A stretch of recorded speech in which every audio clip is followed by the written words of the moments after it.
What's up, Red Wings fans? Welcome inside Little Caesars Arena for another edition of the Forecheck presented by PointsBet. I'm your host, Daniella Bruce, and as always, I'm alongside your Red Wings radio play-by-play announcer, Kal, and I promise you guys, he told me he was wearing his cheetah suit today. He lied to me. It's my Tarzan suit. What are you talking about? I left it at home. Well, I actually might invest in a cheetah tie for you. You have a nice selection of ties, but I think you need some animal print. All right. Well, we'll work on that. Would you wear it? No. Oh, come on. All right. Whatever. Well, the Red Wings are back in town tonight after a short back-to-back road trip over the weekend. Let's take a look back at Saturday night's game in Nashville. It wasn't a great game for the Red Wings with a final score of 4-1, Nashville coming out on top. But one positive was Adam Ernie, who hasn't found the back of the net in a while. He comes out of the penalty box here in the second period. Tyler Bertuzzi finds him, and he buries to get the Red Wings on the board. A big goal to make it a 2-1 game. Danielle, I was calling the game in Nashville, and I'm saying, what the heck is Bertuzzi passing to? Because I was looking at Dylan Larkin. Next thing you know, I see Ernie coming out of the box, and it was just a great tape-to-tape pass, and Ernie finishes the play. First goal in a long, long time for him, but that was a big goal for Detroit. Yeah, it was his first goal since November 24th against St. Louis here at Little Caesars Arena, and I know you didn't see Adam Ernie coming out of the box, so does that just mean Tyler Bertuzzi has better vision than you right now? Is that? I'll tell you what, the guy's amazing, right? Really, I didn't see him. It looked to me like it was going to be an icing, a pass that missed everybody because Larkin was way behind the play, and then next thing you know, he comes out of the box, and bingo, it's in the net. Yeah, a very heads-up play from Tyler Bertuzzi, who obviously did pick up the assist on that goal. He now has 8 points in his last 4 games, Ken. Hey, we talk about him a lot, but that's a good thing. He has been on fire lately. The thing about Tyler Bertuzzi, Danielle, is it looks like he's going to lose the puck. The next thing you know, he's in a good scoring position, or he gives it to a teammate.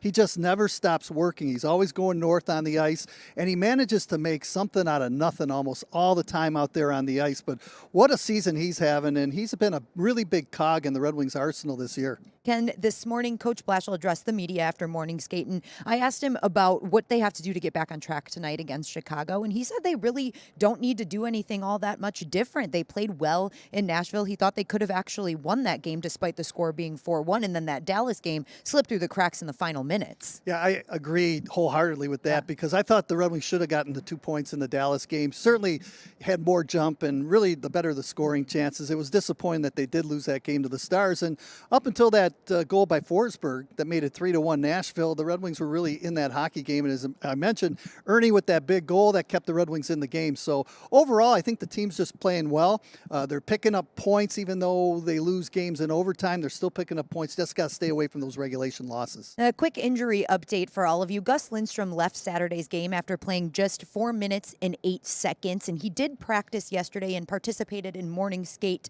today, Ken, but Coach Blashill said after morning skate that he could play if he had to go, but he's not 100%. So I would watch out for that one. I don't think they would want to play someone who's not 100%. No, he didn't finish that game against the Nashville Predators, but that gives an opportunity to a guy like Jordan Osterley, who hasn't played in a while, and he can come in, and it seems like whenever Osterley comes into the lineup, he always has some jump back there and pretty good offensively joining the rush. So it wouldn't surprise me if Osterley's back in the lineup today. And you saw Thomas Greiss on that list as well. He was put in COVID protocol a while ago, actually last week, so he should be coming off of that list very soon. Coach Blashill said he anticipated that being tomorrow, but he's going to need a few practices to get back into game shape before we see him. Now we're going to move on to talking about our opponent for tonight, Ken, the Chicago Blackhawks in town, an original 6 matchup. It's always fun at Little Caesars Arena, but they have been struggling a bit themselves.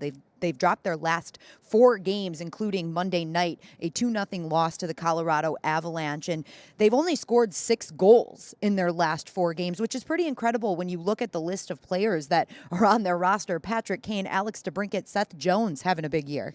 This is a terrific team, and they have a lot of firepower. And we see the players on the screen right now, Kane, DeBrincat, and Jones, but they've got some what I call secondary players that can put the puck in the net.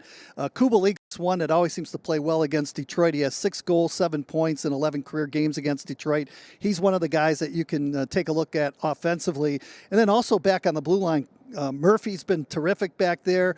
Seth Jones, as you mentioned, and DeHaan is one of their leading shot blockers. So he gets into a lot of the passing lanes, and he can cause some havoc too as far as not getting the shots to the goaltender. And you obviously cannot forget about Jonathan Taves as well, Right. mixed into that lineup. So they're struggling right now, but you can't overlook this roster. They could definitely get on the board, and they have the talent. Well, here's the situation I see from the Chicago Blackhawks. Their window of opportunity as far as being a Stanley Cup contender is almost closed right now. And in the next 3 or 4 years, they're going to have to retool, and they're going to have to go through the same types of things, I think, maybe not as deep as the Red Wings, but, we saw them when they were one of the last place teams in the league when the Red Wings were winning Stanley Cups. Then they got Taves and Kane in the draft, and they started playing really well. They retooled a few times, won some Stanley Cups, but now they're on the downside of that steering wheel, as I like to say it. They're at the 6 o'clock position. They want to get back up to 12, but it's going to take some time. Yeah, and they're going to be hungry for points tonight, so I'd expect them to come out on fire a little bit. I'm sure they want to get back in the win column just as bad as the Red Wings do. And looking at the matchup we're going to see in net tonight, of course, Alex Nedeljkovic in net for the Red Wings, and Marc-Andre Fleury we anticipate to be in net for the Blackhawks. Now, how amazing is it that Marc-Andre Fleury, the stat, it still amazes me, he has beat all 32 NHL teams. He's the first goaltender to do so. 505 career victories for Crazy. Marc-Andre Fleury, just terrific, and he continues to be a solid performer. He's only at 500 this season, but when he first came in the National Hockey League, he was all everything, and he came in with Pittsburgh, and look at the career he's had. He's given the Blackhawks at times a lift, and he's one of those steady goaltenders that's going to give you a solid performance. With that said, the Red Wings have had pretty good success against him in the career.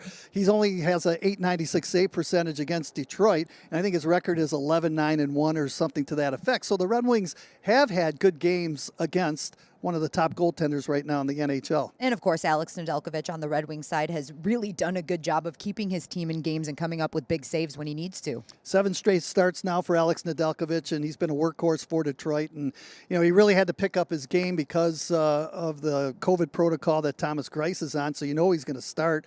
And I believe he started, I want to say, 8 of the last 9 games for Detroit. And, he's picked up only a couple of wins during that time, but again, he's kept the Red Wings in most of the games. So the Red Wings are looking to get some offense in front of him and hopefully try to outscore the Blackhawks. I think it's going to be a high-scoring affair today. So if it ends in a tie, you think we should just flip a coin to see who I gets think both possession? teams should get the puck, right?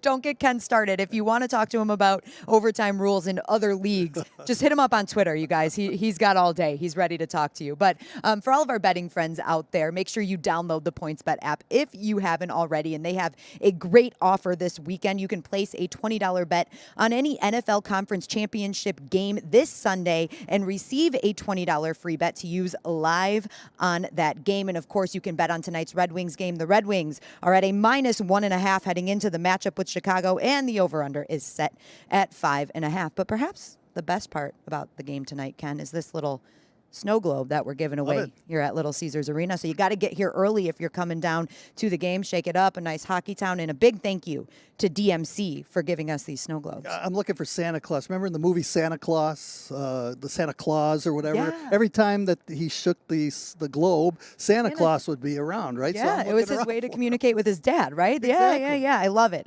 It's great. Again, if you're headed down here tonight, make sure you get here early to get one of these at the door. Puck drop tonight is 7:30 p.m., and you can catch the game on 97.1 The Ticket with Ken Kal, or on TNT tonight for the first time, the first Red Wings game on TNT. Yeah, exciting about that. And, Yeah. if you don't want to watch the game on TV, just tune into the radio and you can hear Paul and I chat about it. Yeah, they might talk a little NFL overtime on there too, so you'll have to tune in. Between periods, I think that's a good discussion, a good debate. That is, and with Rieger too, you guys will be you'll be on a roll. All right, everybody, thank you so much for tuning in to another edition of the Forecheck presented by PointsBet. We'll see you next time.